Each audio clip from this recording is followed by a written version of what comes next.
tayo magsipagupo. Maraming salamat po. Alam niyo po, ito ang unang-unang Sunday sa taong ito. Hindi na mauulit ito kasi next Sunday, pangalawa na. So, ang topic po natin, your future is more important than your past. Napakaganda po nito. Ito po ay napapanahon na mas importante ang naghihintay sa atin sa inaharap kaysa kung ano yung nangyari sa atin before. 2026 na. Yung 2025, 2024, 2023, and everything. Ang mas importante, yung future na tayo ngayon ay nasa Panginoon. So, the issue is, why is this topic is important this first Sunday of 2026? Bakit ba ito importante? Alam niyo po kasi, baka kasi naaalala niyo pa yung mga past failures niyo. Nahirapan kayong mag-move forward kasi naaalala niyo lahat yun. O kaya yung mga past na kasalanan. O kaya yung mga past na disappointments. O kaya yung mga past na pagsisisi. Or yung galit. Or yung unforgiveness. O kaya mga missed opportunities. Nahihirapan kang to move forward. Kasi lahat yung nasa isip mo pa. Good news, 2026 na. Tapos na lahat yun. Baka, nag-i-struggle ka to face life because of your past. So maganda tong topic na to, na para ma-refresh tayo, na hindi na natin naaalalahanin yung mga nakaraan. So isa pa, baka naman, at the opposite side naman, ang iniisip mo naman, yung past mo naman is madali lang ang buhay. Samantalang ngayon, hirap na hirap ka. O kaya yung nakaraang relationship or pamilya or kaibigan or kamag-anak or pakikitungo ay masaya tapos ngayon biglang hindi na. O kaya baka naman yung mga past work mo mas naaalala mo pa na mas maganda pa yung dati kong trabaho, mas maganda pa yung dati kong eskwelahan kasi ngayon ang hirap. O kaya naaalala mo pa yung kung galing ka man sa ibang simbahan tapos nandito ka ngayon, doon sa simbahan namin kumpleto lahat ng ano doon. Baka may mga ganun pa. Baka hirap ka ring humarap sa future, sa ngayon, kasi dala-dala mo pa kung ano yung mga tagumpay, kung ano pa yung mga positive things nung nakaraan. So, dalawang side. Isang side is, hirap kang mag-move forward kasi dala mo yung mga negatives. At the same time, hirap ka rin mag-move forward sa iba naman dahil dala-dala mo yung mga magagandang nangyari before, tapos ngayon ang pangit ng kalagayan mo. May good news po. Dahil 2026 na, bagong pag-asa na naman na binibigay sa atin ng Panginoon. Amen. Hallelujah. This 2026, focus on following Jesus. Sabi niya sa Lucas chapter 9 verse 62. Sinasabi ni Jesus sa kanila, ang nagsimulang mag-araro, ngunit lingon naman ng lingon ay hindi kapaki-pakinabang sa kaharian ng Diyos. Kung ibig sabihin nito, kung ikaw ngayon ay sumusunod sa Panginoon, pero lagi mong inaalala yung mga nakaraan, anong sabi? Hindi ka raw karapat-dapat sa kaharian ng Diyos. Kaya maganda ngayon. Let's move forward. Tapos na yun. Ngayon na ang para sa Panginoon. Trust God. Never let the past control your future. Magtiwala ka sa Diyos. Huwag mong hayaang kontrolin ng nakaraan ang iyong kinabukasan. Isang example po niyan. Yung mga Israelites po, kung nabasa niyo po yung sa Old Testament, sa Genesis, Exodus, yung sa Exodus story po, mga alipin sila. Nandun sila sa Egypt. Lahat ng mga Israelites, alipin sila. Yun po yung past nila. Tapos ang ginawa po ng Diyos sa kanila, tinanggal sila doon sa slavery. God brought Israel out of Egypt not to remember slavery, para hindi nila alalahanin na maging alipin sila. Nilabas sila ng Diyos doon para dalhin sila saan? Sa promised land, sa mas magandang kalagayan. So God's intention was not to escape, but destination, kung saan sila dadalhin ng Panginoon. Ito po ang sabi niya sa Isaiah chapter 43.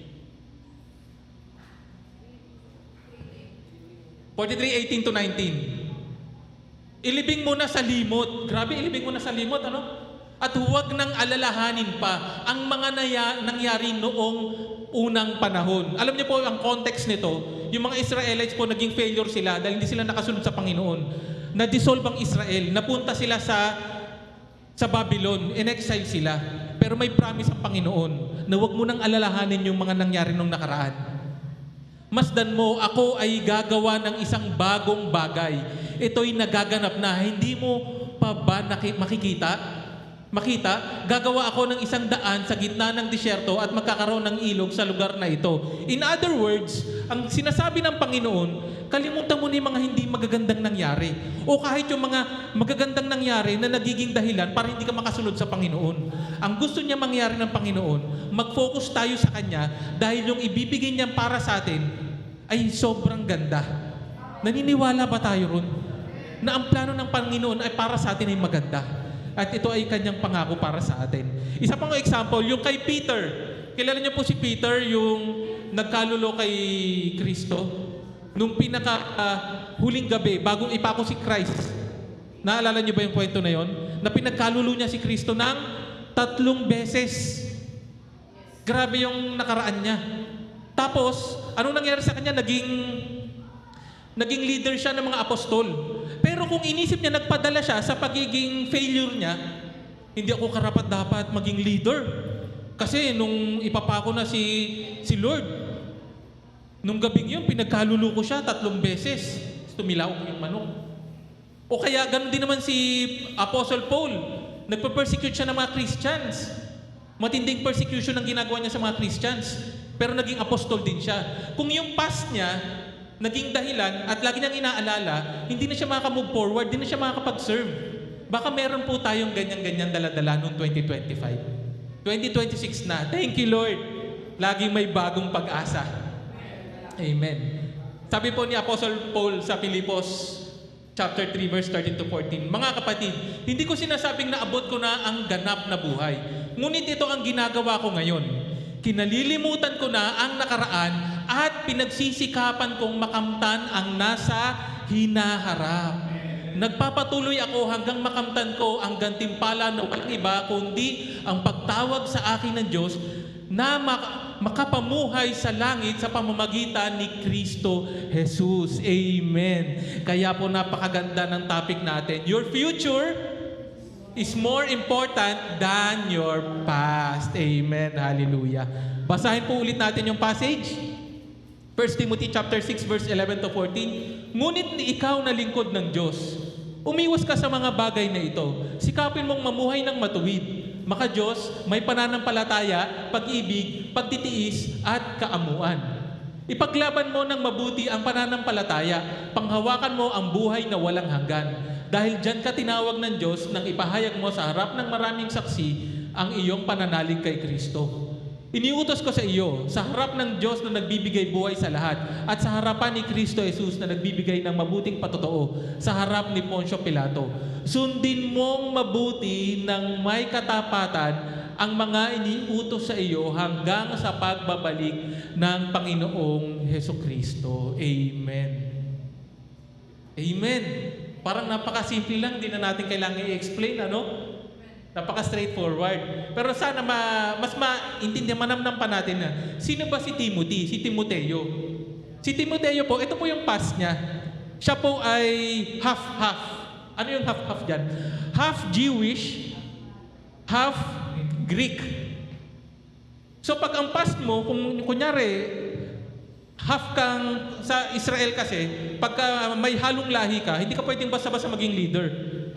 Pero si Timothy po, naging leader kasi siya eh. Kaya kung iisipin niya yung past niya, hindi siya magiging leader. Pero hindi niya yung ginawa. Tapos, bata pa siya, inexperience, lack of courage, matatakotin, or self-confidence, madali siyang kabahan, madali siyang matakot. Pero, dahil siya ay dinisciple ni Apostle Paul, siya ay naging young pastor sa Ephesus. Kasi nire-remind siya lagi ni Paul, ine-encourage siya lagi ni Paul na stand your ground. Magkaroon ka ng courage. Be strong and courageous. Dahil ang plano ng Diyos, hindi tingnan ang iyong nakaraan, kung hindi para sa future. Ganon din para sa atin. Baka nagiging hadlang yung mga nakaraan natin para tayo makapaglingkod sa Panginoon. Huwag yun maging hadlang. Si Paul, sino pa si Paul? Ito po mas matindi. Si Paul po ay isang Pharisee. Siya po ay tagapagturo ng kautusan dun sa mga Hudyo, sa Israelite. pero hindi siya naniniwala kay Kristo. Kasi tinuturo ni Kristo bagong katuruan. Kaya ang ginagawa niya, pinapersecute niya yung mga Kristiyano. Pag nalaman niya Kristiyano, una niyang ginawa kay Stephen, pinapatay niya sa pagiging Christian. Grabe. Pero, kung inisip niya yon, hindi na siya magiging apostol. Grabe, pinapersecute ko yung mga Christians. Hindi lang ako basta hindi naniniwala sa Kristo na yan. Pinapapatay ko pa yung mga Kristiyano, ganung level. Pero yung present niya nun, in-encounter siya ng Diyos. Naging disipulo siya ng Panginoon. Amen. Nagkaroon din ng mga discouragement kasi hindi kagad siya tinanggap ng mga apostol. Umabot pa ng almost 15 years bago siya naging apostol. Kasi natatakot nga sa kanya eh. Pinauwi siya. Umabot ng 15 years. Kung mabasa niya sa Acts chapter 8, 9, 10, 11 onwards. Nandun yung kwento nun. Pero sa kabila ng yun, yung naging hinaharap niya, nakapagsulat siya ng 13 books sa New Testament. Ginamit siya ng Panginoon, nakapag-missionary, naging missionary siya. At marami siyang nagawa para sa Panginoon. Alam niyo po, people look at your past, but God calls you forward. Amen. Alam niyo po kung kayo po ay magtatrabaho, magsasubmit kayo ng resume, ano yung tinitingnan? Yung background mo. Kung ano yung natapos mo, kung ano yung pinag-aralan mo, kung ano yung previous mong trabaho. Thank you, Lord. Hindi yun gagawin sa atin ng Panginoon. Thank you, Lord. Hallelujah. Hindi natin kailangan gumawa ng resume. Sige po, palakpakan natin ng Panginoon. Hallelujah. Kaya po, ang future natin ay napaka-importante para sa Panginoon. So, why your future is more important than your past? Because number one, the past is a lesson. Maraming aral. Magandang aral, hindi magandang aral, ang nakaraan, may aral. Pangalawa, yung present, dapat faithful living para sa Panginoon. Kaya ang panahon ngayon, dapat para sa Panginoon yan. Yung mga nakaraan, yes, kakalimutan mo na, pero huwag mo kakalimutan yung aral. Okay? Etong maganda, ang future is glorious hope sa Panginoon. Ito ang pinaka-nanamnamin natin. Ang pinaka-importante sa lahat, ang future natin sa Panginoon. So isa-isay natin, mabilis lang tayo ngayon. Number one, the past is a lesson. Balikan natin yung chapter 6 verse 11. Ngunit ikaw na lingkod ng Diyos, umiwas ka sa mga bagay na ito. Sikapin mong mamuhay ng matuwid, maka-Diyos, may pananampalataya, pag-ibig, pagtitiis, at kaamuan. Ngayon, ano kaya yung sinabi ni Apostle Paul kay Timothy? Bakit niya sinabing umiwas ka sa mga bagay na ito? Alam niyo po, ito is verse 11. Pag binasa niyo yung verse 1 hanggang verse 10, ito po yung laman niyan. Mahaba po kasi, kaya sinamarize ko na lang. Yung wrong attitude of working as Christians, umiwas daw sa ganun.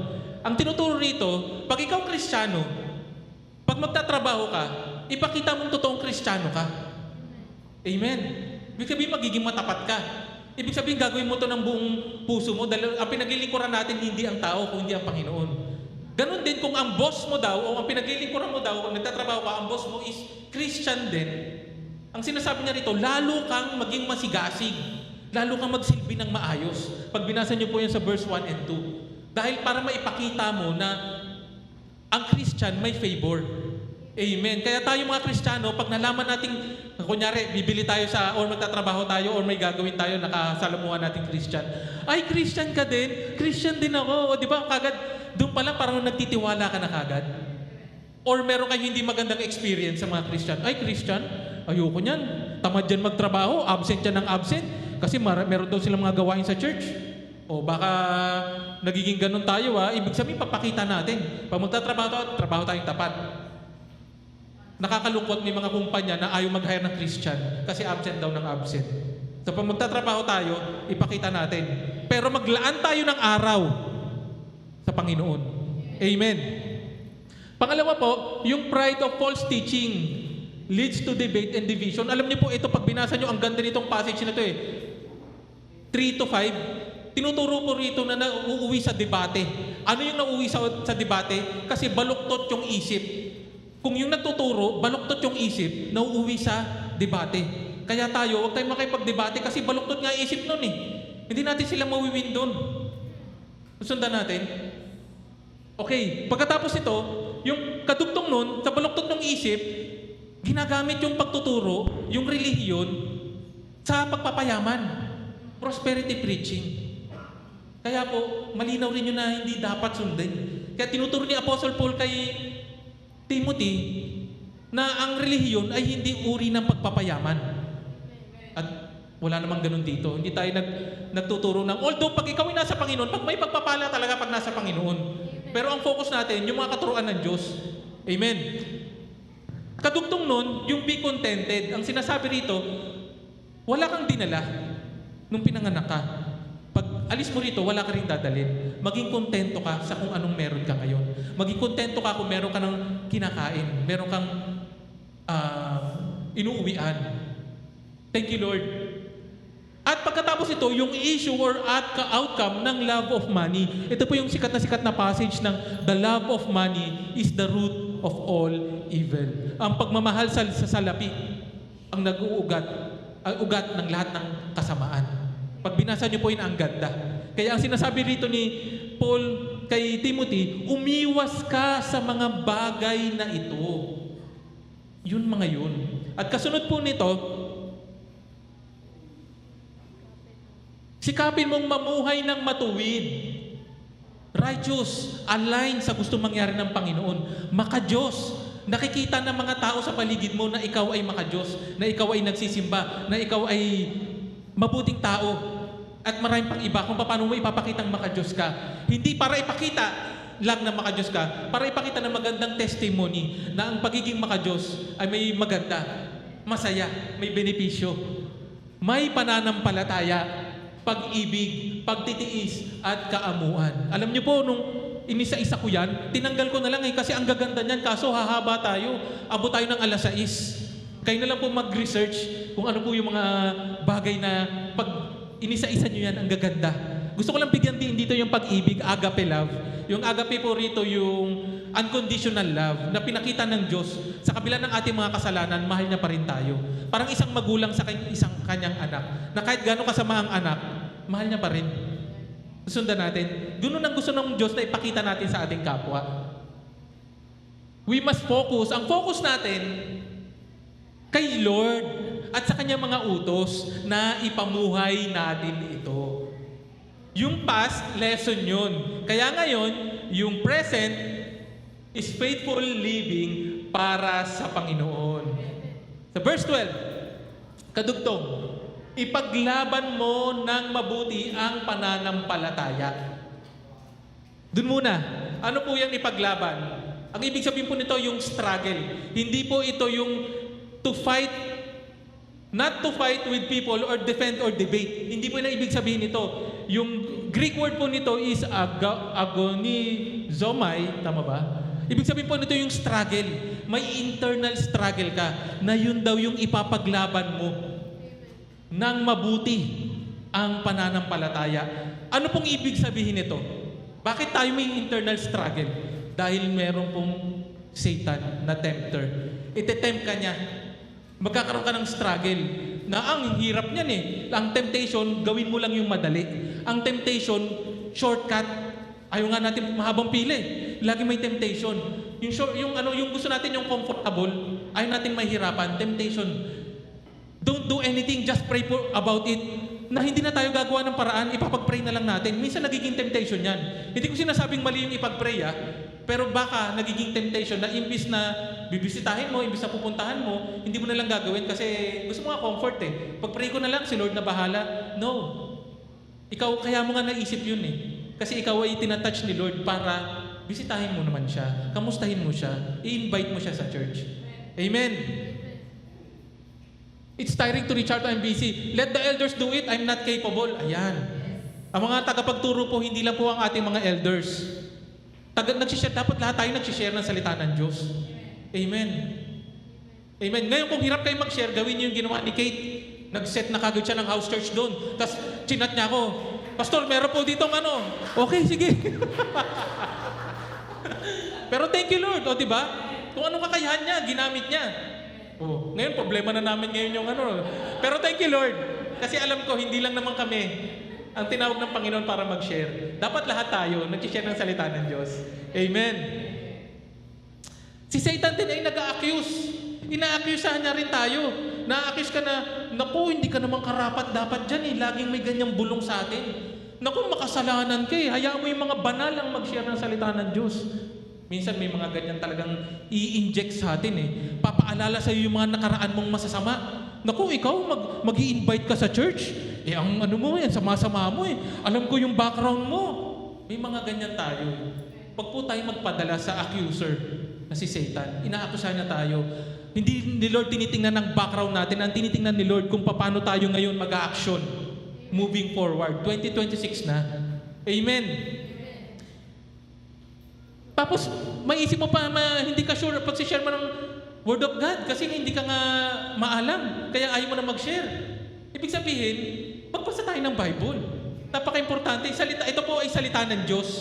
Ito po ay pinaka-importanting bagay, material na bagay dapat na meron tayo. Sino pong wala pang Bible dito? May dala po ako dyan na courtesy of Pastor Jewel na pinapamigay. Sino pong wala pang Bible? Bro, mamaya bigyan ka namin ng Bible. Yes. Thank you, Lord. Thank you, Lord. At hindi lang yan. Hindi lang si Satan. Baka mamaya lahat isisin nyo na kay Satan, ano? Pati rin yung paligid natin.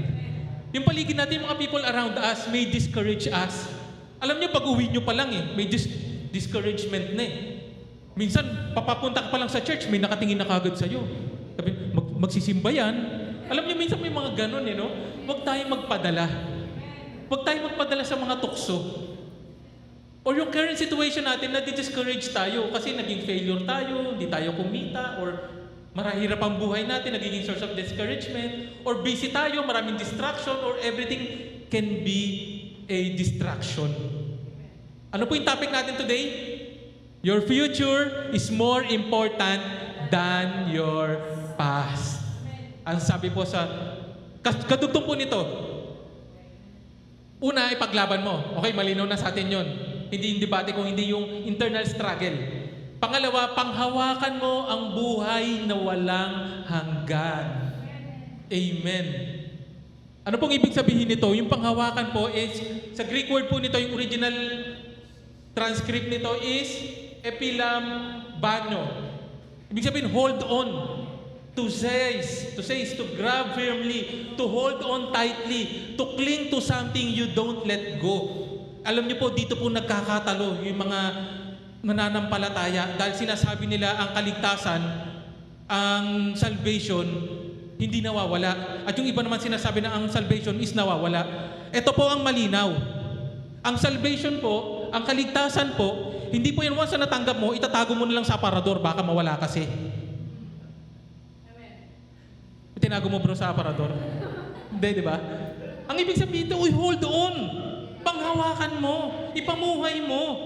Kung ikaw ang mapapahama ka na, nakakapit ka, huwag kang bibitaw. Yun ang ibig sabihin. Mag-hold on ka. So, hindi siya issue kung nawawala or kung hindi nawawala. Ang issue rito, kung panghahawakan mo. Kaya kailangan panghawakan natin to grab firmly. Says yung hahabulin mo, talagang hindi mo titigilan. Ganon ang ating pananampalataya sa Panginoon. Ganon ang gusto mangyari ng Diyos, na hindi porkit natanggap mo na ang Diyos, naniwala ka na sa Diyos, ligtas ka na, okay na, hayaan mo na yan sila, hindi ka na magsisimba. Basta alam ko, tinagpo ko na si Lord, ligtas na ako. Hindi po ganon. Maling-mali po ang konsepto na yon. Ang gusto ng Panginoon, panghawakan natin ito. Hold on tightly, cling to it. Because our life depends on it. Amen. This is not passive holding. It is active, intentional, and purposeful. Faith is an action word. Hindi lang yan lip service na sinabi mong nananampalataya ka. Kumikilos ka talaga. Ipinapamuhay mo ang iyong pananampalataya. Faith is constant fight. May struggle na nagsishape ng ating buhay araw-araw. Hindi lang tuwing Sunday. Tuloy po natin. Dahil dyan ka tinawag ng Diyos na ipahayag mo sa harap ng maraming saksi ang iyong pananalig kay Kristo. Ano pong ibig sabihin nito? Nung ipinahayag mo sa maraming saksi, ibig sabihin po nito, public declaration, confession, you get baptized. Not secretly, but publicly. Sa mga hindi pa po nababaptize dito, magkakaroon po tayo ngayon 2026 na baptism. Kung gusto nyo ipahayag ang inyong pananampalataya sa Panginoon, magkakaroon po tayo ng baptism. Wait lang po kayo sa announcement, inaayos pa po kung kailan, pero sure po meron yan. Thank you, Lord. Ito po, itong part na to, yung mabuting patotoo sa harap ni Poncio Pilato. Inuutos ko sa inyo, sa harapan ng Diyos na nagbibigay buhay sa lahat, sa harapan ni Kristo Jesus na nagbigay ng mabuting patotoo sa harap ni Poncio Pilato, na susundin nyo yun eh. Iniutos ko, bakit niya po sinabing iniutos ko? Alam niyo po yung iniutos ko na salita? I charge you. Hindi ko na nilagay yung, ang nahirapan kasi ako basahin yung Greek word eh. In English, I charge you. Hindi po ito basta sinabi lang na, inuutos ko na ano. Ito po ay parang kagaya ng isang military command na talagang matindi. Na ginamit niya pa yung situation na kay Kristo na mabuting patotoo na inuutos niya. Strong and strict command, a military or legal directive, not just an order or a merely suggestion. Hindi lang basta-basta sinasabi, talagang matindi yung pag-uutos niya rito. Yung anin yun, na mabuting patotoo sa harap ni Poncio Pilato. Bakit pa nabanggit dito si Poncio Pilato? Bakit? Sino ba si Poncio Pilato? Sino si Poncio Pilato? Naalala niyo ba? Malapit na yung ano natin, ano tawag doon? Holy Week. Semana Santa. Pag nanood kayo ng ano yung palabas yun? Passion of the Christ, Siete Palabras, and everything. Malalo nyo, maalala nyo si Poncio Pilato. Siya po yung governor, if I'm not mistaken, governor siya during that time na dapat magde-decide kung papalayain si Kristo o hindi. Pero naging mabuting patotoo si Kristo. Ano pong ibig sabihin nito?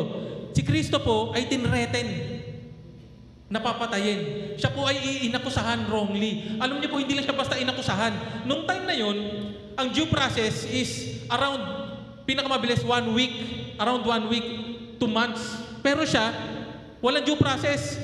Kinagabihan, pinagkalulo siya ni Judas, kinabukasan, bitay kagad. Grabe. Nasusundan niyo po? Pero yung mabuting patotoo ni Kristo. Hindi lang siya basta inukusahan, pero tinorture siya. Hindi lang siya bago, bigla na lang pinatay. Pinahirapan pa siya. Pinahiya pa siya, inubaran pa siya. Sinampal pa siya, dinuraan pa siya sa mukha. Grabe po yung paghihirap na dinanas ng ating Panginoon. For what reason? Hinamatay siya. Hindi siya nag-react, ipinaglaban niya kung ano yung katotohanan dahil alam niya kung ano yung katotohanan. Pinanghawakan niya calmly, firmly, courageously, and faithfully. In-endure niya lahat ng ito. Bakit? Para sa ating future. Amen. Kaya po, 2026 na, alalahanin natin ang ginawa ni Kristo. Mabuting patotoo sa harap ni Poncio Pilato. Ito dapat ang gagayahin nating example, si Jesus Christ. We are not defined by our past, but our present identity in Christ. Sa 2 Corinthians chapter 5 verse 17, kaya kung nakipag-isa na kay Kristo ang isang tao, isa na siyang bagong nilalang. Wala na ang dati niyang pagkatao. Amen. Sa halip, ito'y napalitan na ng bago. Bagong nilalang ka na ngayon kay Kristo. Amen. Kaya napakaganda ng future na naghihintay para sa atin. Dahil ang future is glorious hope sa Panginoon. Amen. Hallelujah. Yung inuutos kanina, ito yun eh, yung 14, sundin mong mabuti ng may katapatan ang mga iniutos sa iyo hanggang sa pagbabalik ng Panginoong Hesukristo. Amen, hallelujah. Bakit po yung pagbabalik ni Kristo ay napaka-importante sa ating future? Bakit yung second coming ni Christ ay nabanggit? Bakit po? Sa 1 Thessalonians 4, 16-18, ito po ang sinasabi. Sa araw na iyon ay maririnig ang tinig ng arkanghel at ang tunog ng trompeta ng Diyos.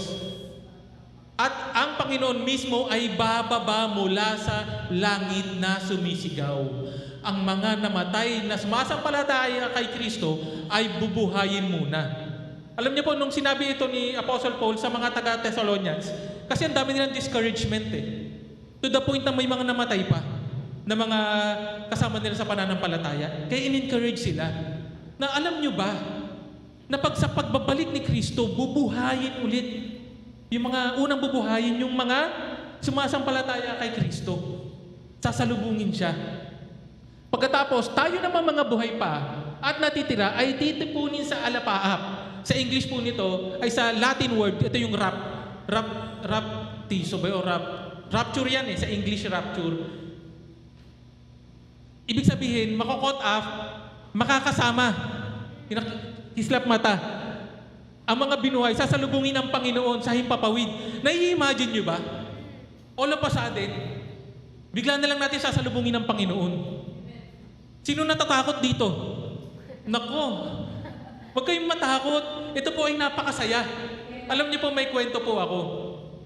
Nung ako po ay bata pa naman ako, Nung mga, alam mo na pala ako, elementary, yung mami ko po is nagtatrabaho sa abroad for 20 years mula nung pagkabata namin. Tapos once a year lang siya umuwi.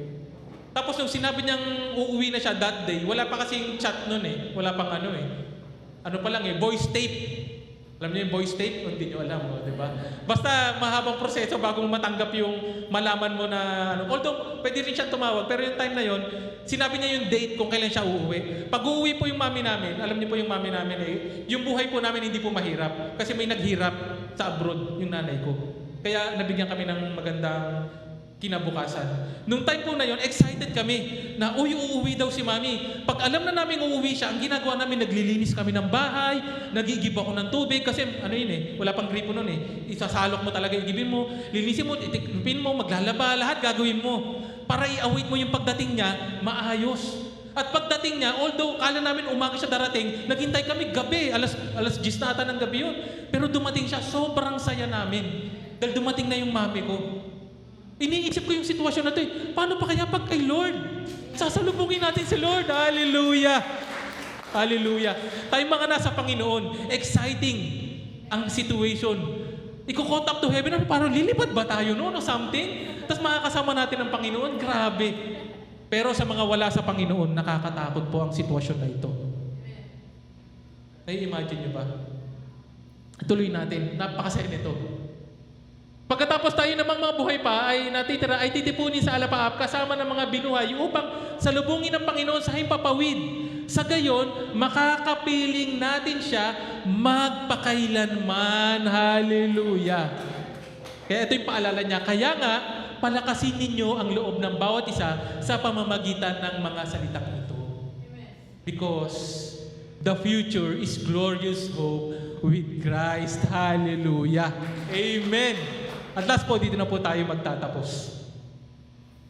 Colossians chapter 3 verse 1 to 4. Yamang binuhay kayong muli nakasama ni Kristo. Hindi po ito yung about sa rapture Ito po yung, nung tinanggap mo si Kristo, di ba namatay sa krus si Kristo, nabuhay siyang muli.